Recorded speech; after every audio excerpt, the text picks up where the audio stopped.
Makanya fatwa saya dalam masjid ya seperti itu. Sekarang tren, apa boleh uang zakat diberikan masjid? Kalau jawab, menurut Imam Qofal sabilillah itu artinya bisa masjid, bisa ya bisa masjid. Tapi masjid saiki ku lucu. Nak masjid digo sujud atau gon sesuci, misalnya alat-alat mandi lah, pokoknya sing digo sesuci. Ini cara kula gak masalah. Kadang masjid itu ning desa sing Jumatan arang-arang menarane wae ngentekno dhuwit 200 juta. Pak Gerin tak 200 juta. Lho kamar mandi sing kira-kira tak 50 juta iku cek nganggo sandal. Tutupe keran kadang coplok. Kalau menurut saya masjid itu satu paket dengan tohar. Mergo syarat saya salat itu nak sucine sah. Mulane ning gone masjid itu Allah nyifati fihi rijalu yuhibbuna ayyatatohar. Masjid yang baik itu siapa? Masjid yang di dalamnya itu banyak orang-orang sing sesuci. Saiki paket sesuci itu melibatkan air. Kalau airnya baik, alat sesuci baik, berarti masjid itu baik. Nah, saya kira kayak masjid menarane larang, pagere larang, lampune wis sangka granit wapik, sangka macam-macam. Tapi alat sesucine elek. Lha iku ora oleh. Jadi enggak bisa masjid sekarang sudah selera kayak pager, kayak batu granit sing tingku keramik macam-macam. Nak sing mutor yang pokok, tempat sujud sama alat sesuci, tapi kan gak masalah pakai zakat. Tapi nak sing ora mutor yang tidak mendesak itu masalah. Nah itu kalau ulama tahu bedanya. Zaman saya pikir masjid-masjid saat ini kan dibangun miliaran, sing go sujud ya sudah seperti. Wes ngono mau jogot jam. Lah masjid dikunci mau demi nglindungi jam. Masjid 2 miliar nglindungi jam sing regane mau 1 juta. Berarti dikunci demi melindungi apa? Jam. Mengenai negara masjid pelindung jam, mereka ya masjid buka wae, paling gak ono nggon salat. Dan cara kula haram masjid dikunci sing sampai wong ra iso salat. Piye-piye wuqifa li salat, masjid itu diwakafkan untuk. Jadi kalau ruang dalam itu dikunci, tetap gerbang harus dibuka supaya andekan orang salat itu bisa. Neng terase atau pokoknya minimal ada kamar mandi 1 yang dibuka karena masjid itu diwakafkan untuk. Kecuali sudah kasus real banyak preman, banyak lonte misalnya tidur di situ, beraktivitas maksiat di situ. Kalau real sarannya bukan tuhmah, real itu baru boleh. Kalau kita ngalami ada orang lapor bahwa masjid yang di perjalanan karena sepi dipakai pacaran macam. Kalau real sarannya tidak tuhmah itu boleh. Tapi kalau dah tidak boleh ngakofe wong 3 salat. Bareng ngono mung, ora balik lunga mandek ngono masjid mandek wis salat, boleh kunci nang kabeh. Bolak balik. Iki panitiane iso ngaji ta ora? Sing wakaf wis akeh kan. Karena sing tepan sekape salat wali ta ulama gede kan rugi tenan. Gak sedo di salat ulama. Gara-gara kok dikunci. Takoki alasane, nak dibuka niku Gus, jame nyicak. Oh, dados masjid teng mriki digawe kangge nglindungi jam niku. Ya, dikunci demi nglindungi. Jam ini kan paling. Nah, cara kula setengah-tengah ngoten nggih. Ya oke lah yang di tengah itu kunci tidak apa-apa, tapi tetap teras-terasnya bisa dipakai nopo sholat. Piye-piye itu diwakafkan untuk nopo. Memang banyak kasus ya, misalnya orang nakal di situ. Wong daerah kula mon kathah pengurus masjid cerita kula.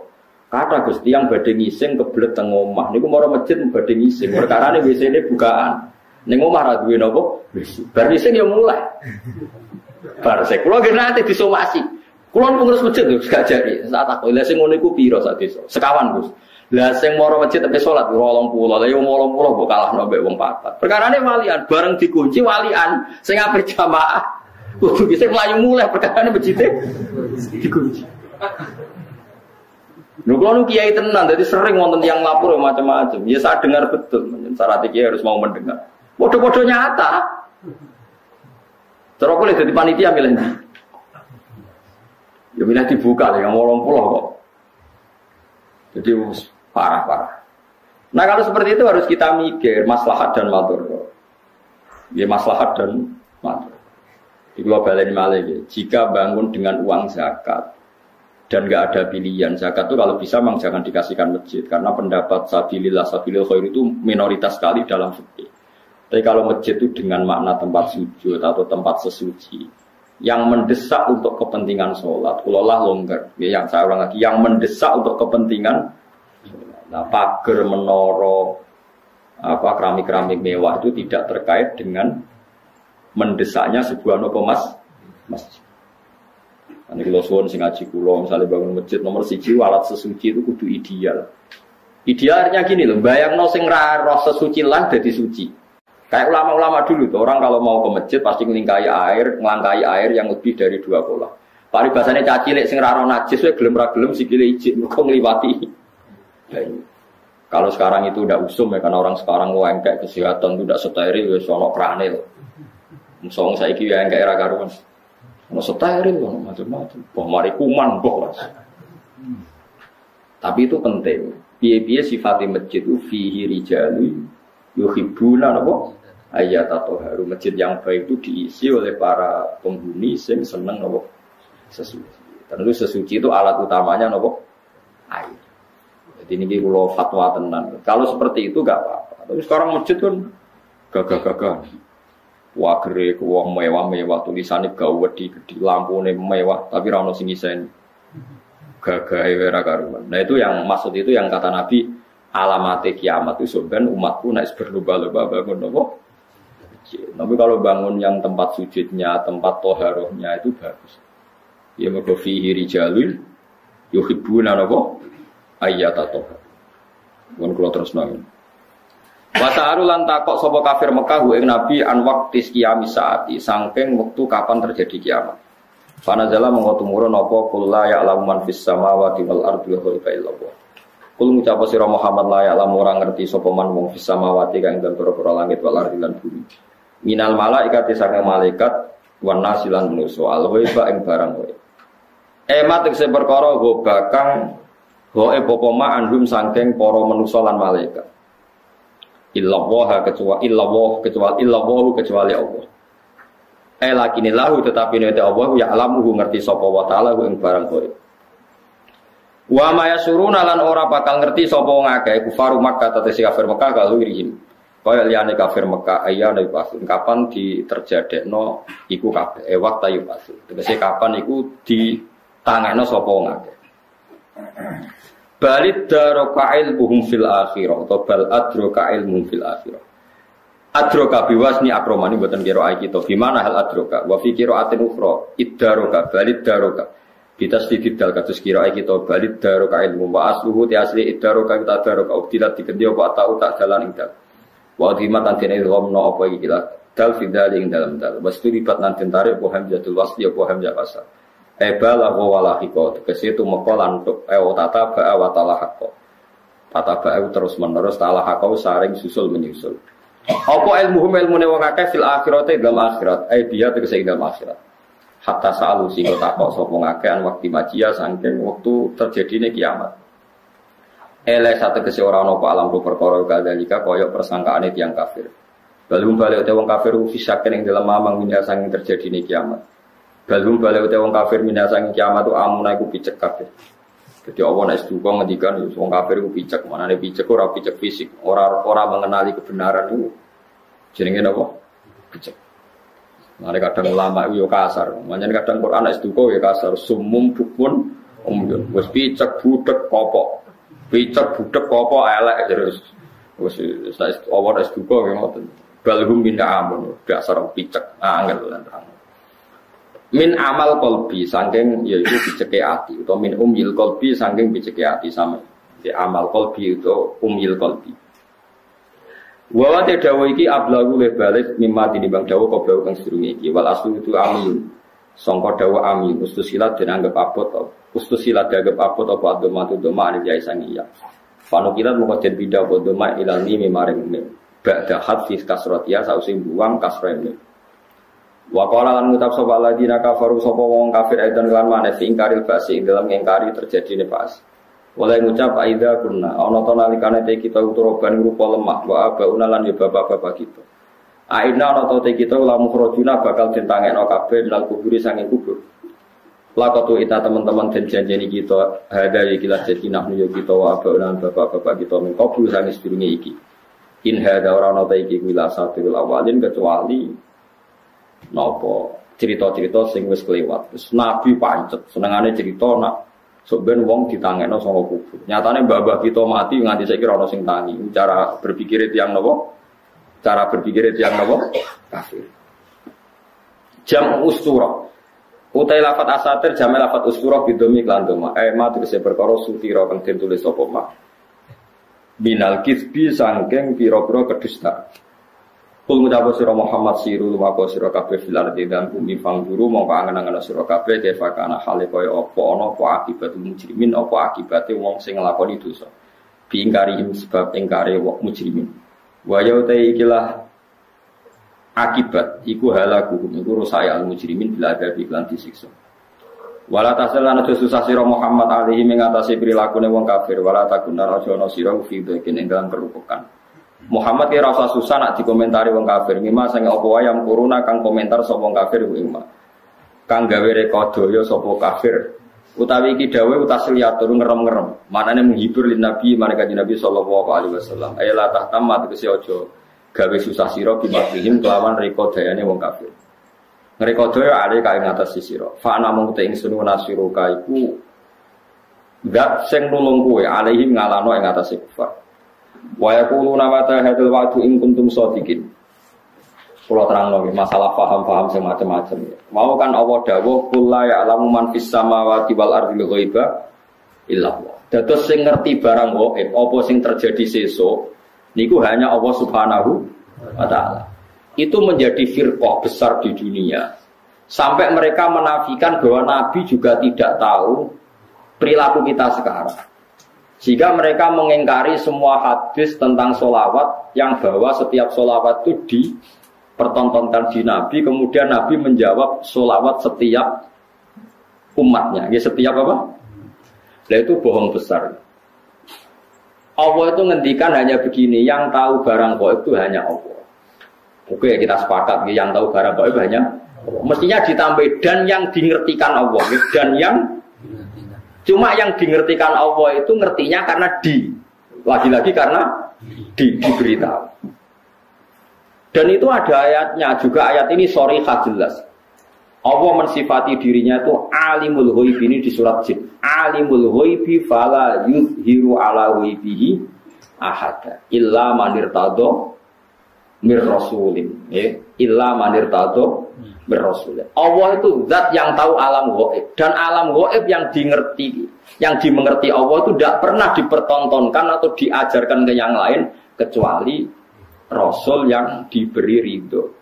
Jadi artinya apa? Ada beberapa barang gaib yang Nabi dingertikan. Paham gitu loh maksudnya. Tapi ya tetap dia, karena posisinya Nabi itu di. Saya beri sekian contoh. Misalnya begini. Waraqah bin Naufal itu orang Nasrani. Tapi dia penginjil yang sejati. Dia tahu bahwa Nabi akhir zaman mau lahir di angkatan dia.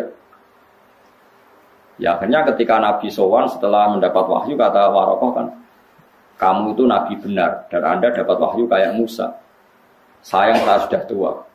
Andai kan saya masih muda, saya akan membela kamu saat kamu diusir oleh kaum Anda. Terus kata Nabi Muhammad, masa saya diusir? Terus kata Waraqah, orang seperti kamu pasti ngalami diusir. Itu 1 hari setelah Nabi Muhammad jadi Nabi. Kemudian beliau diusir setelah 13 tahun jadi Nabi. Gitu, misalnya jadi Nabi umur 40 tahun, diusire kan tahun 53. Nabi umur pinten? Itu kan barang gaib, tapi tercatat dalam aturan-aturan kriteria Nabi agar Nabi ya supaya alami diusir.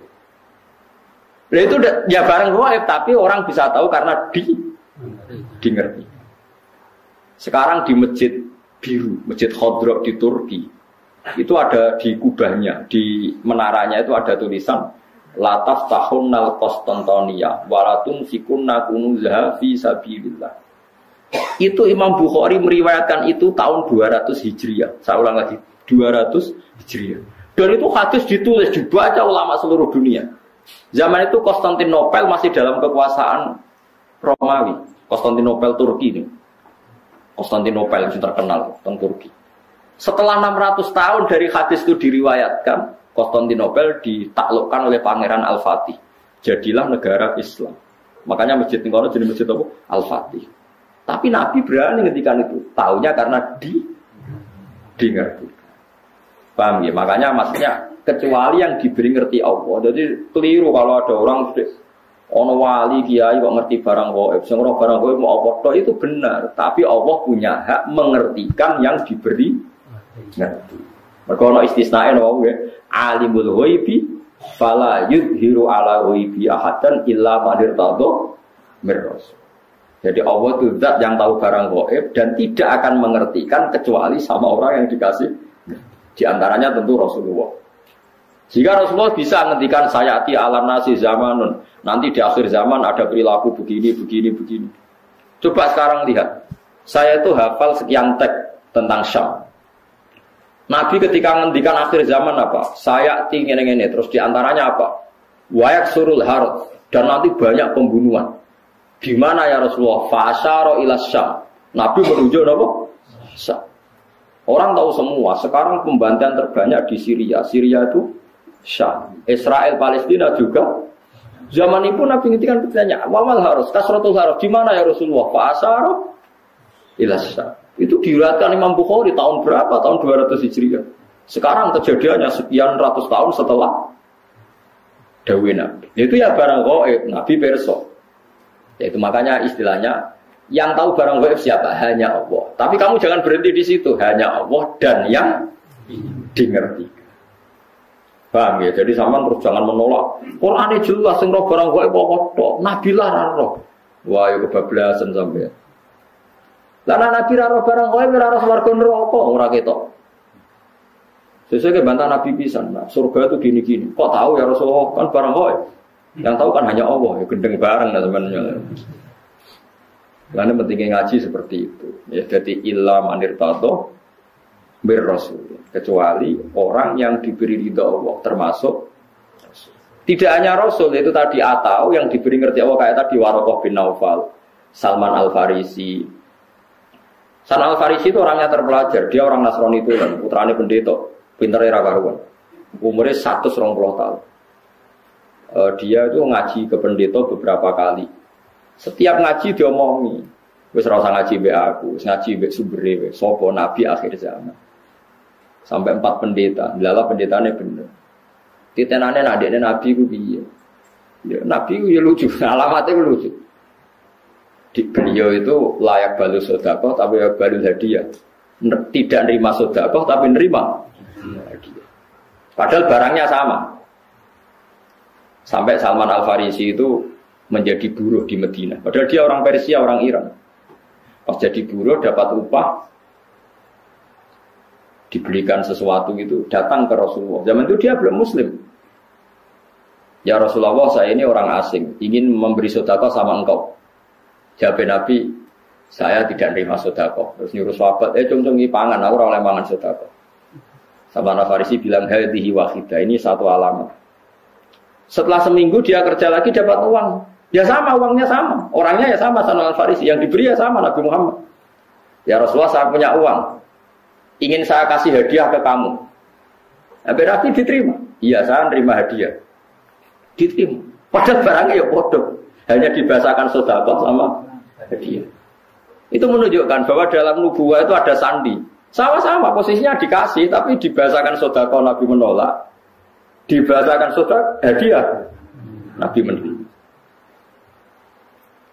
Itu ya barang gaib. Salman tahu itu jauh sebelum kenal Nabi, tapi dia tahu bahwa di antara definisi Nabi atau alamat Nabi seperti itu. Dan nanti ditemukan ya persis seperti sifat yang dikenali lewat kitab-kitab rujukannya itu. Nah itu boleh karena dimengertikan. Karena apa? Dimengertikan. Banyaklah cerita-cerita sahabat yang alim, masyhur itu sih. Itu di kitab-kitab hadis masyhur. Sayyidina Umar itu ketika di Madinah pasukannya terdesak di Irak. Irak Madinah itu penerbangan 2 jam. Penerbangan 2 jam bisa bayangno jauh. Itu pasukannya terdesak, Umar dari Madinah bisa mimpin pasukan yang di Irak. Semua pasukannya dengar suara Umar. Beliau pas khutbah, ya Sariyah Al-Jabal, kalau Jabal, ya Sariyah Al-Jabal, pasukanku kamu harus berlindung di atas gunung. Pertama pasukannya sudah santai-santai di ruang terbuka. Di sana kan gurun pasir ya, kalau ruang terbuka itu bahaya sekali. Semua pasukan dengar suara Umar. Akhirnya mereka sembunyi di atas gunung. Nah itu ya barang itu coba jarak Medina.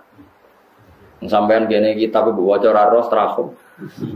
Iku Medina iso delok pasukan teng. Ngerti musuhe liwat kene, pasukane ning kene kalau enggak dingertikan, diperingatkan bahaya. Kaget sing ngrungokno khutbah. Umar piye karepe tengah-tengah khutbah. Bilang ya Sariyah al-Jabal, ya Sariyah al-Jabal. Itu semua pasukannya dengar. Setelah sekian bulan pasukan itu menang pulang. Mereka cerita semuanya mendengar suara Umar. Terus yang Jumatan ya cerita, kita juga janggal karena tahu-tahu Umar bilang ya Sariyah aja. Karena ya Umar bisa gitu tapi karena dingertikan, dikasih keramat seperti itu. Ya banyaklah cerita-cerita. Mbak Sayyidina Ali itu masyhur. Dia ada fitnah Siffin, ada fitnah macam-macam perang PD. Kalau ditanya, kamu tidak takut mati? Tidak, mati saya tidak seperti itu. Tapi kamu tidak takut mati, fitnah sudah di Siffin? Tidak, mati saya tidak seperti itu. Nanti yang kena itu kepala saya. Sampai kena jum-jumah gini, terus pas sholat subuh. Jadi enggak di situ. Tetapi mati itu sudah ngerti. Tidak, mati saya tidak seperti itu. Tenang. Ketika beliau sudah saatnya ajal meninggal, mau sholat subuh, malamnya sudah bisa tidur. Semua sifat-sifat malam yang diceritakan Nabi, ya ini kayaknya malam ini. Beliau aja nih rasional, gak ngimami subuh, kita masalah. Mlebu metu. Tapi kok harus ngimami subuh karena ya seperti itu gitu. Ya sudah akhirnya beliau ngimami subuh terjadi pembunuhan. Utsman ya sama seperti itu ketika beliau perang ya pede saja. Siap ditanya, enggak mati saya ada seperti itu. Karena sudah diceritani Nabi. Nanti kamu matinya seperti ini. Terus ketika beliau dikepung mau mati lah ini ajal saya. Memang gambaran mati saya seperti ini. Ya mati betul. Nah sampean Islam asli. Ngerti barang gaib tenan asli. Itu asli orisinil Mas. Ya masih sesuai fitrah. Memang fitrah manusia itu tidak ngerti barang gaib. Jadi masih orisinil teman, mau bener-bener nggak ngerti, jadi bagus lah itu masih, masih orisinil jadi masih itu. Tapi kamu nggak usah menafikan yang ngerti, yaitu tadi ya, alimul ghaibi, fala yudhiru ala ghaibi ahadan illa man irtado mir rasul. Allah itu zat yang tahu barang gaib dan barang gaibnya itu tidak akan dimengertikan kepada siapapun kecuali pada yang dipilih Allah. Tentu termasuk Rasulullah.